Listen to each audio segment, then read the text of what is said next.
The truce in Gaza has ended. The bleeding of the war is renewed, the hospitals are overcrowded with hundreds of wounded, and the continuous Israeli bombing in the Gaza Strip has returned ferociously.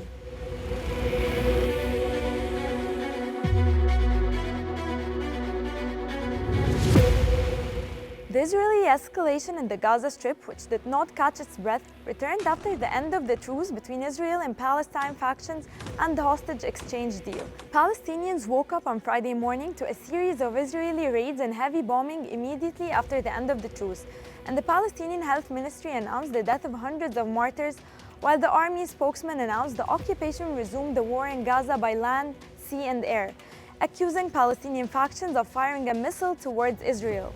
The occupation also announced the bombing of 200 targets since its re-incursion into the Strip.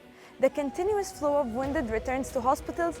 Aid organizations and the United Nations say that only a few health facilities are operating in the bombed-out Strip, and they are not in a position to cope with a new wave of injuries. The ways of displacing the residents of the Strip from the north have returned.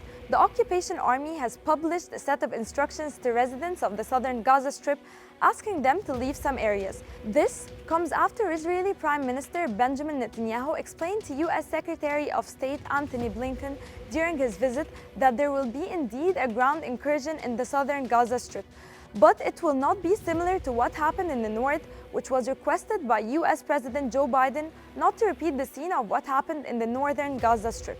Lebanon was not spared from the beginning of the collapse of the truce, as the continuous strikes on the borders began to intensify, especially since the sirens sounded in the settlement of Kiryat Shimona in the Upper Galilee, after which the Israeli army issued a statement explaining that there was an artillery bombardment targeting Nakura and other towns in southern Lebanon.